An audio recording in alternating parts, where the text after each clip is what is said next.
Jesus. N. The Twofold. Tien Kong Tran, Ph.D. Jesus preaches the way to man.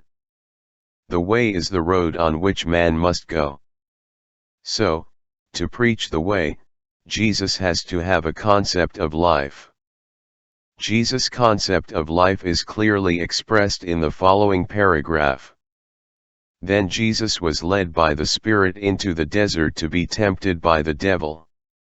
He fasted for 40 days and 40 nights, and afterwards he was hungry. The tempter approached and said to him, "If you are the Son of God, command that these stones become loaves of bread." He said in reply, "It is written, one does not live by bread alone, but by every word that comes forth from the mouth of God." Then the devil took him to the holy city and made him stand on the parapet of the temple, and said to him, "If you are the Son of God, throw yourself down. For it is written, He will command His angels concerning you, and with their hands they will support you, lest you dash your foot against a stone." Jesus answered him, "Again it is written, You shall not put the Lord, your God, to the test." Then the devil took him up to a very high mountain and showed him all the kingdom of the world in their magnificence, and said to him, "All these I shall give to you, if you will prostrate yourself and worship me." At this, Jesus said to him, "Get away, Satan. It is written, The Lord, your God, shall you worship, and Him alone shall you serve." Then the devil left him, and, behold, angels came and ministered to him. Section 1. Two realities, bread and God's Word. Jesus makes a clear distinction between bread and God's Word. Bread represents this world or the material world, God's Word is the way. So Jesus knows two realities, material and the way. Man's life is put in relation to two realities, material and the way. And life is the present life, not the next life, after death. Jesus says, "One does not live by bread alone, but by every word that comes forth from the mouth of God." Jesus talks about life right here and now. Bread is real. But God's Word is also real. If God's Word is not real, how can man live by it? So when Jesus says that man lives by God's Word, he sees that God's Word is a reality. Ordinary people think that material alone is real, material in the only reality. But Jesus has an insight that is different from people's view. He sees that material is not the only reality. Besides material there is God's Word. Jesus sees that God's Word is a reality. What does God's Word talk about? It talks about the kingdom of heaven. What is the kingdom of heaven? Jesus talks about the kingdom of heaven in the Sermon on the Mount. Why is there the word heaven, kingdom of heaven? Jesus sees two realities, one is material, also called this world, and the other is non-material. The reality that is different from material is called heaven or kingdom of heaven. The reality material appears to man as this world, and the reality non-material appears as heaven. So heaven is the name of non-material. It is unknown when the word heaven occurred to mankind. Confucius also calls non-material heaven or heaven's command. Material is worldly or earthly. So worldly describes the main characteristic of material. Heaven is divine or holy. So divine describes the main characteristic of non-material or heaven. Why is material worldly, earthly, and is heaven divine, holy? Man is born and lives in the sphere with those two qualities. worldly and divine resides in man's nature. In other words, being a human being is being related to worldly material and divine heaven. We have the impression that an animal is related to material alone. It is not related to heaven. Therefore, it is possible to say that man is different from an animal in that he is related to heaven. Without heaven, man is not far from an animal. Mencius also says that without the way men are not far from beasts. God's word is real in this world. When speaking of heaven or the kingdom of heaven, we think that it is a reality in remote space. Today sciences show that there is hardly such a kingdom of heaven. Language can cause such a misunderstanding.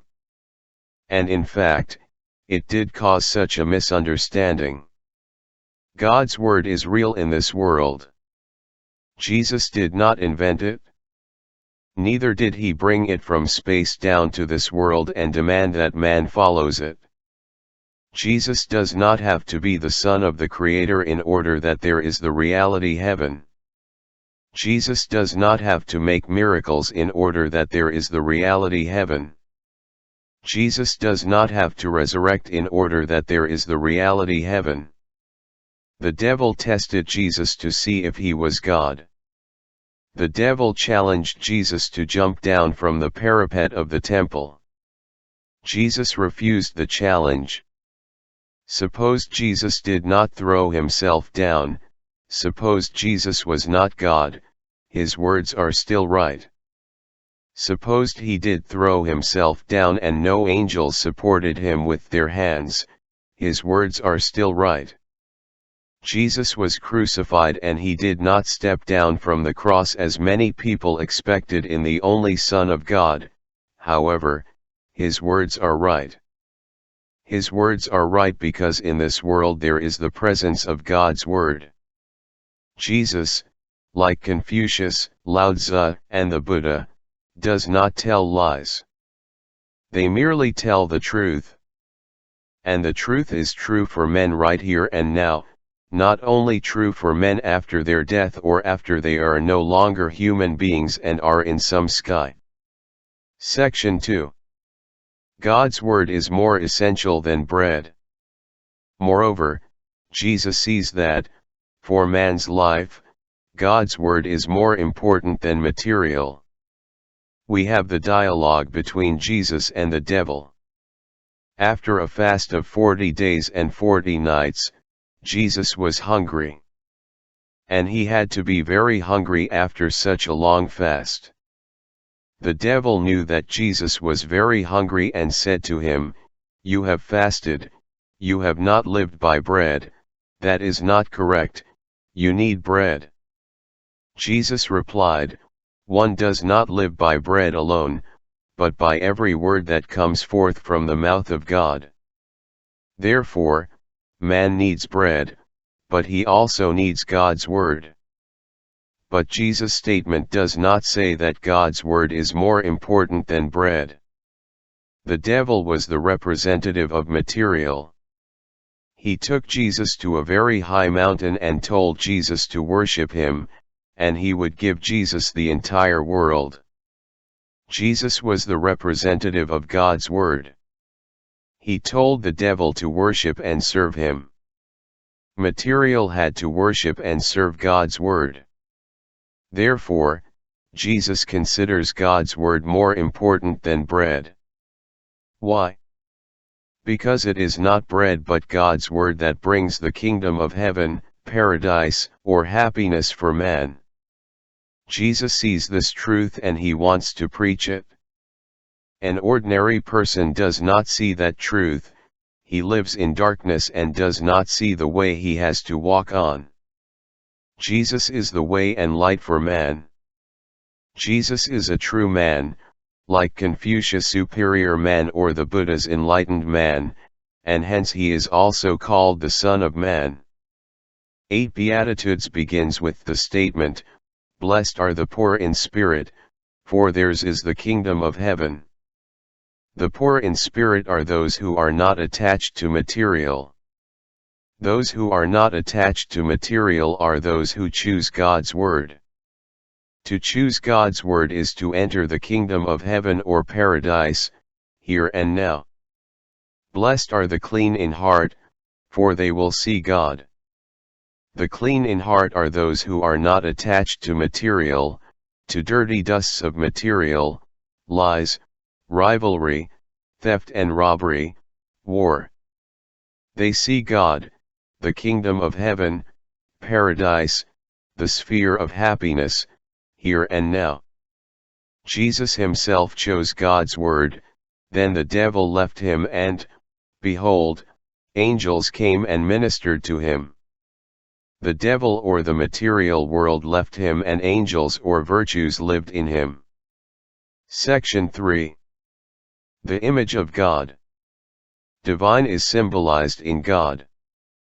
But what are the images of God? 1. God, the Creator. When speaking of God, we often think about a person who sits in a golden throne at some place in some high and remote space. We often describe him as almighty, omnipotent, best, most lovable, eternal. Is the Creator good or bad? In the history of human thought, there are good God as well as bad God, there are God of creation as well as God of destruction. It seems that the Creator is both good and bad.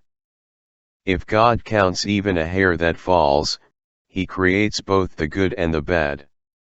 However, such an explanation seems to be unreasonable. How is it possible that God is bad?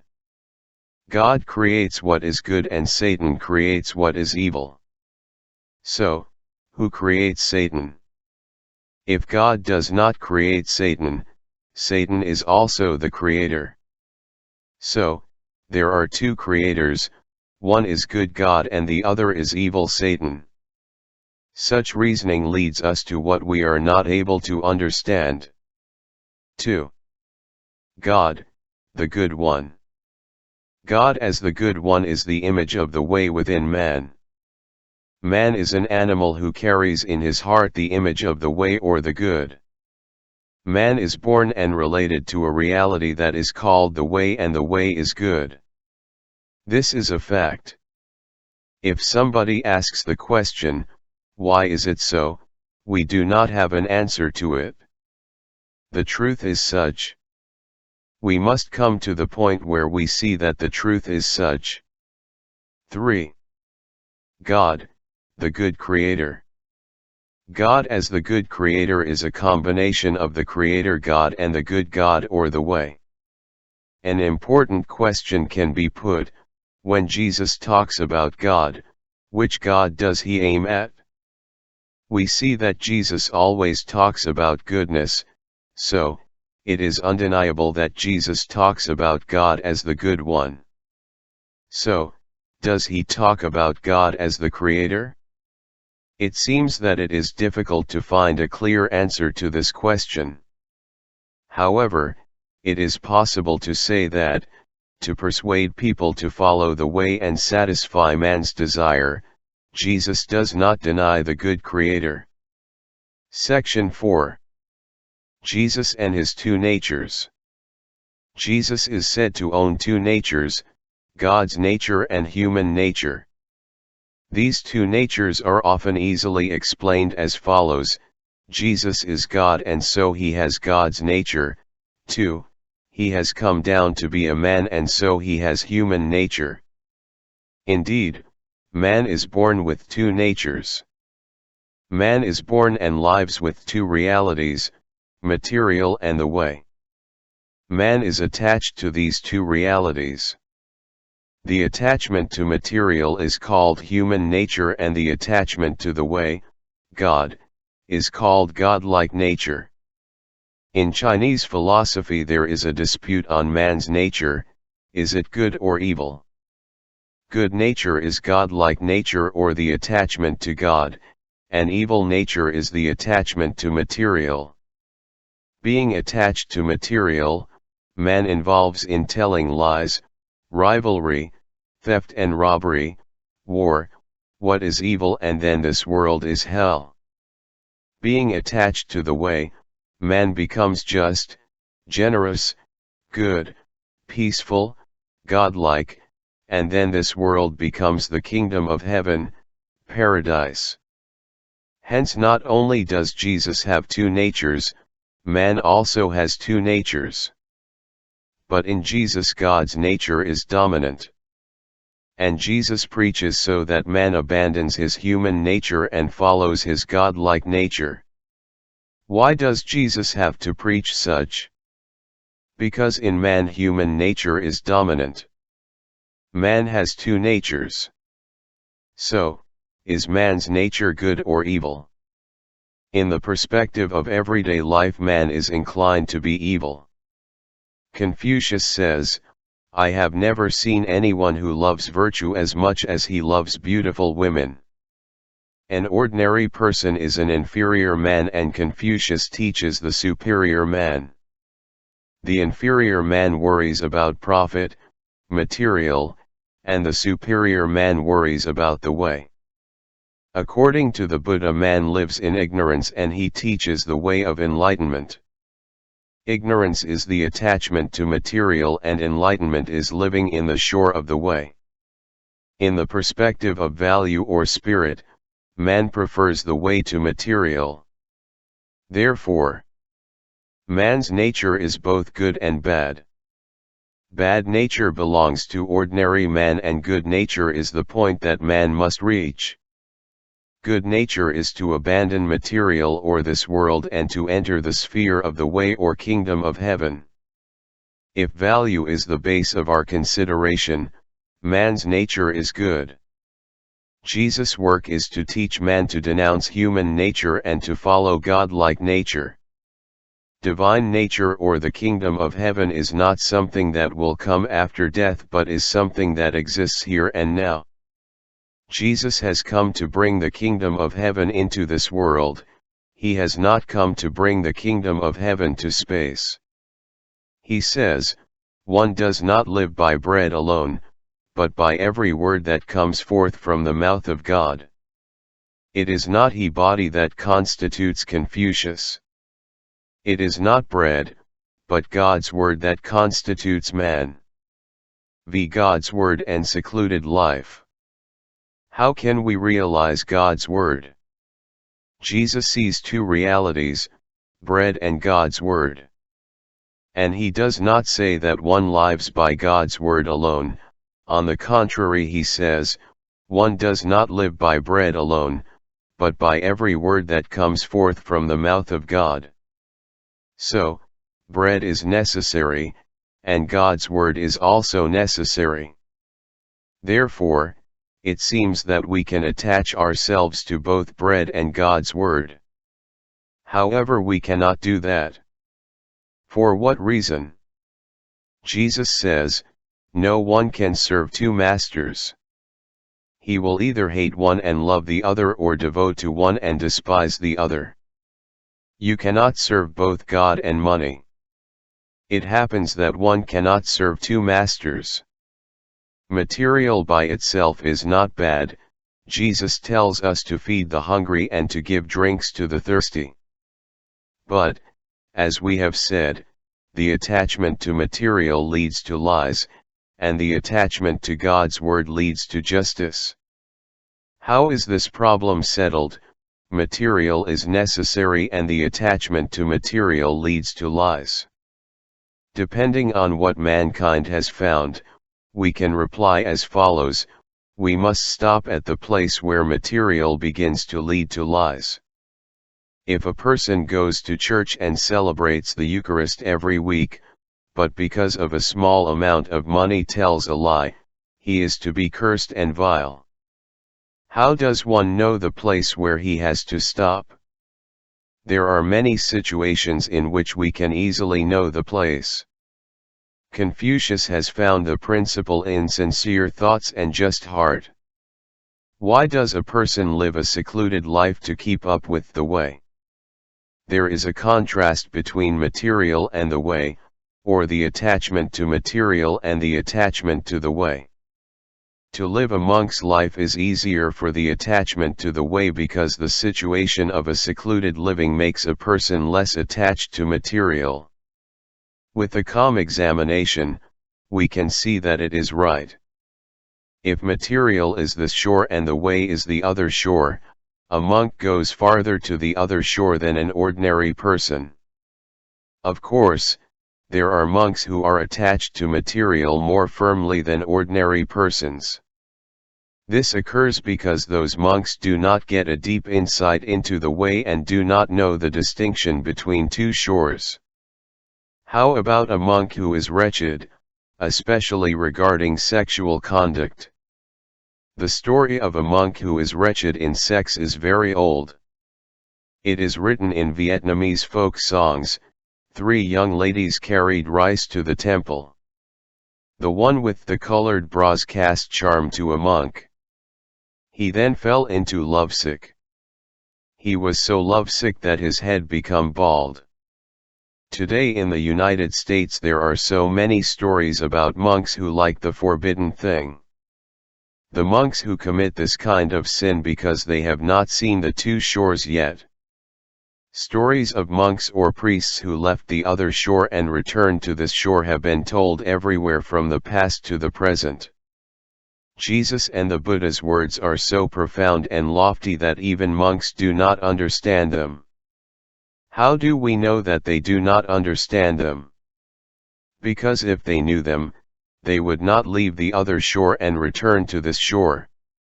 Therefore, a monk who left the other shore continues to preach Jesus or the Buddha's way is subject to doubt. Why today do people talk about a crisis in the Catholic Church caused by the priest's sex scandal?